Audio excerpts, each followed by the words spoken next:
டெலிச்சித்ரா. இப்போ இது வந்து ஒரு சிஃபன் saree. இந்த சாரியில் வந்து பார்டர் இருக்குது.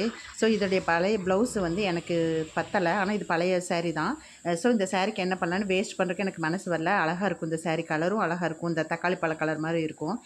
ஸோ இதுக்கு என்ன பண்ணான்னு சொல்லிட்டு ஒரு கிளாத்து, அதாவது நெட் கிளாத்தில் எடுத்தேங்க. சாதாரணமாக ப்ளவுஸ் எடுக்கிறத விட நெட் கிளாத் எடுத்து அதுக்கு ஒரு லைனிங் கிளாத் எடுத்திருக்கேன். அதாவது இந்த ஃப்ளவர் இருக்குது இல்லைங்களா, உள்ள டிசைன் இருக்குது இல்லையா, அந்த டிசைன் கலரில் எடுத்திருக்கேன். எடுத்துகிட்டு இந்த பழைய ப்ளவுஸ் இருக்குது இல்லைங்களா, அதோட பார்டரை மட்டும் பிரித்து எடுத்து இந்த ஸ்லீவில் வச்சு நான் ஸ்டிச் பண்ணியிருக்கேன்.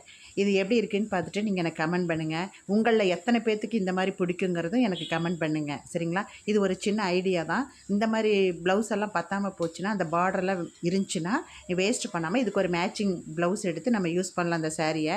நமக்கு பிடிச்ச சாரிகளை வந்து யாருக்கு கொடுக்கவும் மனசு வராது. ஸோ நம்ம வேர் பண்ணிக்கிறதுக்காக இந்த மாதிரி ஒரு சின்ன ட்ரிக்ஸை வந்து நீங்கள் ஃபாலோ பண்ணுங்கள். எப்படி இருக்குன்னு பார்த்துட்டு கமெண்ட் பண்ணுங்கள், சப்ஸ்கிரைப் பண்ணுங்கள். நெக்ஸ்ட் வீடியோவில் பார்க்கலாம். இன்னும் நிறைய ஐடியாஸோடு உங்களுக்கு நான் வீடியோ போடுறேன். தேங்க்யூ.